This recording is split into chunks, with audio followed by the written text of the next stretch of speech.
sitting in your clutter amongst your heirlooms you've inherited, the things you've been gifted, and living with that overwhelm is robbing you of your peace. I am Noelle. I'm packing up everything, selling it all. We're getting ready to travel here in a few months. And as I'm going through my entire life, I can tell you with certainty that the act of sitting amongst the clutter and just not dealing with it is so much more exhausting than actually taking the steps and going through it and dealing with it. There is such a gift that comes from that process. There is so much peace that starts to arrive, this confidence, this muscle starts to build that you can handle things. So I want to walk through what this looks like. We all have things that we've inherited or we maybe had from earlier in our lives that no longer fit who we are. They are taking up space and often we don't even notice them. Our rooms are filled with them. They're in cabinets and closets, in the basement, in the attics, under our beds, in our drawers. All of the things that we just don't want to have to deal with. One thing I've noticed is when I take a photo in any room of my house, I notice different things than when I'm living in that space. So I'm going to give you an assignment for today, and that would be to go into each room and take a photo. Take one of each angle if you can, a couple photos of these rooms. And then put them on your computer or on your phone and look at them a little larger. What do you notice? Is there things that you don't notice in day to day, like a pile next to the bed, a pile of magazines by the couch, a stack of things that's been, neatly as possible leaned against one of the cabinets? Start to look at these things, and these are the easiest ones for us to just start the momentum. Can we remove the magazines we no longer use? Can you go through your junk drawer? If that's too overwhelming, start with something easier. Go through your silverware or your kitchen drawers and all of the things that you haven't used in at least a year or two. We all have them. I just put and got rid of a rolling pin that I've had my entire time I've lived here, probably the entire time I've been married, that I've used one time. The reality is I am not someone who, especially at this point in my life, am going to do something that requires a rolling pin. So every time I'd open that drawer and it would move a little and I had to have everything perfectly arranged, that was not necessary. So I notice now when I open that drawer and I've taken half of the things out. I didn't need all the bottle openers or some of the free can cozy, whatever they're called, sleeve things that we had gotten at parades or different things. Those got to go. We don't use them. What can you get rid of that's an easy win? And start there and start building this momentum. When I had to help my grandparents years ago, not had to, but got to. I loved sharing that time with them. And for a long time, I would go like once a week for a few hours and spend time with them and help them sort a drawer or a cabinet. And we would start with something that felt a little easier. And sometimes it was something like serving dishes. Now, my grandma had entertained for decades and decades. But the reality was she wasn't in a place anymore where she really was. So I would try to help her a little bit with those. We could at least pull out similar things or things that she hadn't used in years and years. Sometimes it was simply the stacks and stacks of a week's worth of newspapers that my grandpa had sitting on the chair next to him. We could start there. They had a basket with all of these gifts that people had kind of brought them of like crossword puzzles and books and things that the reality was they weren't really reading anymore. So we kept one there in case they got the urge and suddenly decided to, and the rest of it went. Clothing. Sometimes for some people, this is not the best place to start, but for others of us, we're not attached to our clothing. Start with the things that are out of date, do not fit. If you are able to, try some of them on, but we all have the same 5 to 10 outfits that we go to. And I live where there's, 100-degree swing in temperature, even more sometimes between the seasons. And even still, I've managed to get my closet down to a very minimal amount.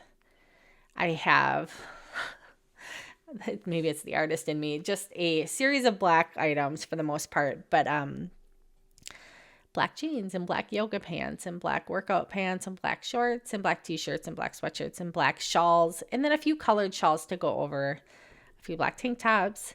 For me, that worked for right now in life. I may have to change that when we're going to Asia and it's going to be 1,000,000 degrees. But for right now, that's worked. And it's allowed me to have this capsule style wardrobe where I can toss on a few necklaces, like switch them out, get a totally different look, have a really fun shawl or like duster sort of sweater vibe, and get a different feel with the outfits, but still have the basic mix and match.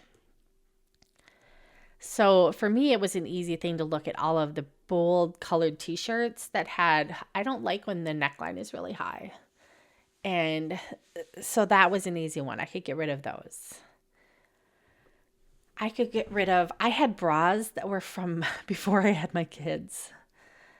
Like, they're not fitting anymore. So they're gone, right? Swimming suits that I no longer wore or are worn out.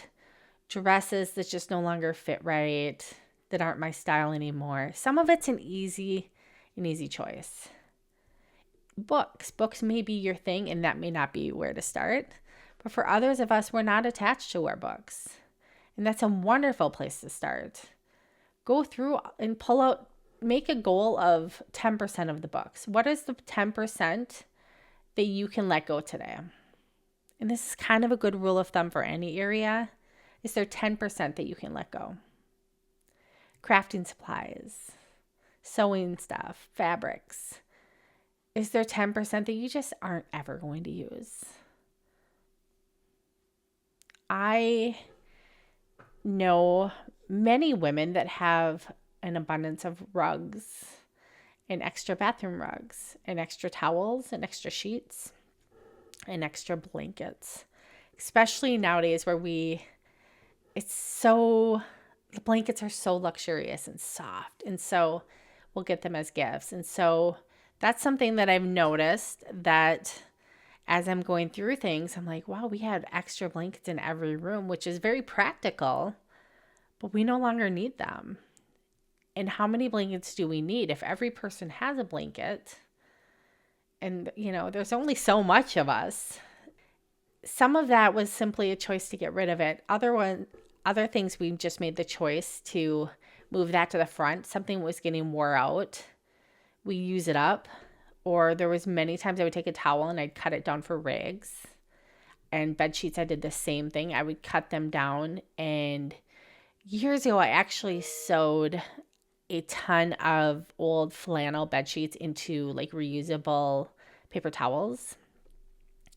And we would have these then to use for blowing a nose or, just easy kitchen cleanup, stuff like that was just super simple. And that felt like it was repurposing something, and I was, we were paying off debts, and it felt like a good way that I could reuse something. And especially when a sheet has a hole in it, or it always, like, the elastic isn't good anymore, it's popping off, our mattresses are deeper nowadays. There are other uses for those things. So I just wanted to simply talk about trust the process, start to build that muscle. I have a whole bunch of videos on this channel about this process. But if you can even start with the top 10% of the easiest stuff to get rid of, you will feel better. And it really is like a muscle that you have to build up. So start with the easy things, and you can revisit again next month and do another round.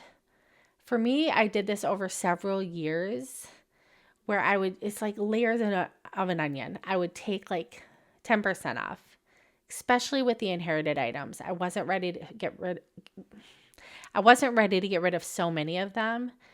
And so it would wait another, 6 months or a year later, I'd revisit and go, okay, that 6 baskets that I inherited are still sitting there and I don't use them. Or we live in a small house, we don't have space for this, so I'm going to give myself permission to get rid of them. 30 puzzles that we're never going to take all winter and do one puzzle. Like, let's just make sure we do the one puzzle.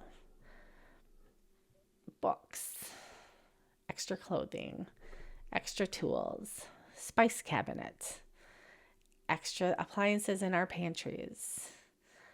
There are so many areas where we can go through and just take a layer off. Feel how good it feels, and then just let it be for a little while. You don't have to have too much pressure on yourself. You don't have to completely uproot your whole life. You don't have to go minimalism or minimalist. You don't have to do that. You can feel the difference by simply starting to take off just a little bit off the top. And emotionally and mentally, you will start to feel better. It will ease that feeling where everything's closing in on you. There's such a beautiful thing that happens when we can just open up a little space around us and have not everything at its max. It leaves room for good things to come in, new energy, positive changes. When we're already maxed out, it's like having a closed fist. Nothing can come in. So if you can just open it up a little bit, there's at least like a little room there for magic to happen.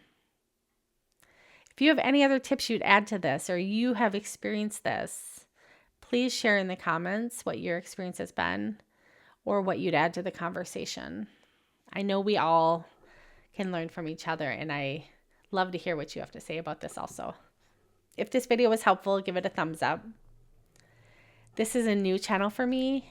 It's all about dreaming big and making life's big pivots, but also having really realistic plans on how to make them happen, especially as women, where we're holding all the world together sometimes while we're trying to do it all. So follow if that's your thing. I'm so glad you're here. Have a great day.